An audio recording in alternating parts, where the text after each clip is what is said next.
ডাক দিছিল স্যার, দিয়ে বলছে স্যার বাইরে বাঁচিয়ে বলছে পরে স্যার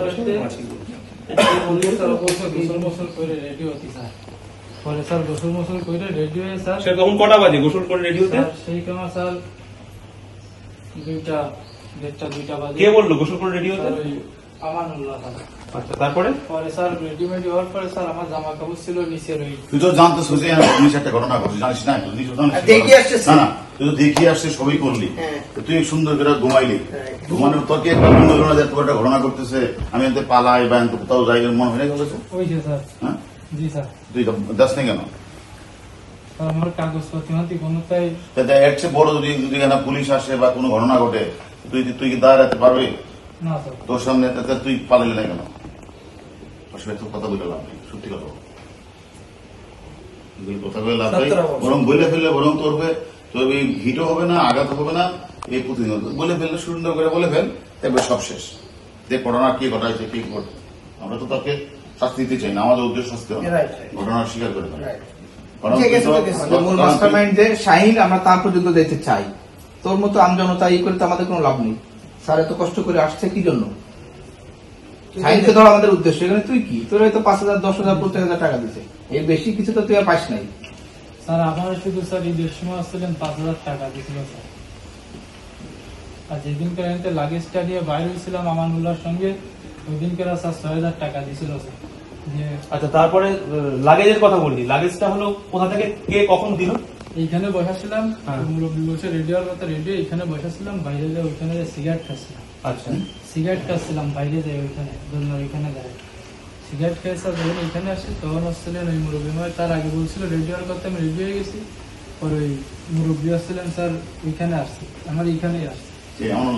এখানে আসার পরে স্যার নিচে থেকে আসছিলেন স্যার, ওই ফয়সাল আসছে লাগেজটা এনে দিয়ে গেছে আমানুল্লাহ রাতে। আমানুল্লাহ আনতে নিচে যায়নি স্যার, কিন্তু দেওয়ার পরে স্যার দরজা লক করে দরজা 1 মিনিটের মতো দাঁড়াই গেলে স্যার দেখছিল বাইরে কি অবস্থা। দেখে পরে স্যার লাগেজ নিয়ে আমার লাগেজ ধরতে দিন নাই স্যার, লাগেজ আমার মোল্লার কাছেই ছিল। এনতে লাগেজ নিয়ে নিচে গেছি স্যার। নিচে আমার হাতে পলিথিন ছিল, আমার হাতে ব্যাগ ছিল স্যার। ব্যাগে কি ছিল? 2টা ব্যাগে আছে ময়লা ছিল স্যার। আর কি ময়লা ছিল স্যার? এই রান্নাঘরের এইখানে কাজ নেই, রান্নাঘরের ময়লা হাতে করে নিয়ে তুই চলে যাচ্ছিস। ওইটা চলে, আমার হাতে কিন্তু জামা কাপড়ের ব্যাগটা ছিল, আর ওই ময়লার ব্যাগ নিচে বাক্সে রেখে গেছিলাম স্যার। জামা কি? আমার জামা কাপড়ের ব্যাগ স্যার। ওর জামা না, আমার জামা কাপড় আমার এক চোখে বাইর করে দিছিল স্যার এখান থেকে। মানে আমার যে জামা কাপড় গুলো ছিল স্যার, সেই সময় তুই যখন বেরোলি তখন এই ফ্ল্যাটে কে কে ছিল? এই ফ্ল্যাটে তখন ছিল স্যার হচ্ছিলেন ওই ফয়সাল মুস্তাফিজ, আর হচ্ছিলেন স্যার ওই সেলেস্টি মনে হয় স্যার। সেলেস্টি। কিভাবে বেরোলি দেখা? তারপর মানে একটা তো সুটকেস গ্রে কালার, আর সাথে তোর হাতে দেখলাম কিছু ইয়ে ছিল, কালো রঙের ইয়ে ছিল, কালো ছোট কালো না স্যার, ওই অরেঞ্জ কালারের একটা ব্যাগ, অরেঞ্জ কালারের একটা ব্যাগ আসছে, আমার জামা কাপড় ছিল।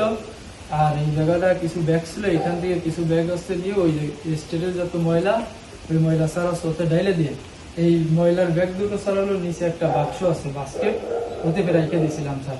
আর আমার জামা কাপড়ের ব্যাগ আমার কাছেই ছিল স্যার।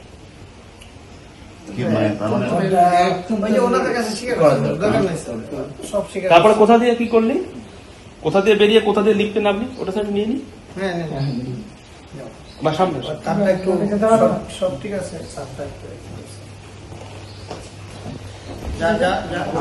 এখান দিয়ে বেরোলি, বেরিয়ে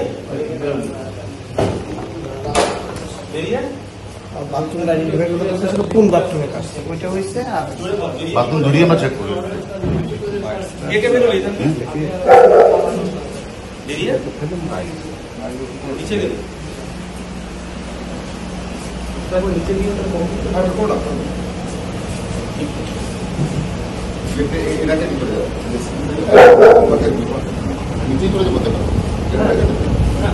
ওর কাছে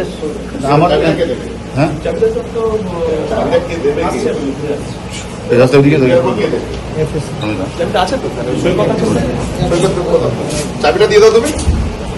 এবার ওরাও রওনা হয়ে গেছে, আসছে।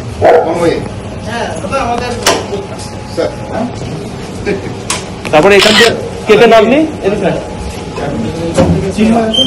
একদম সাহেবের তুলে আপনি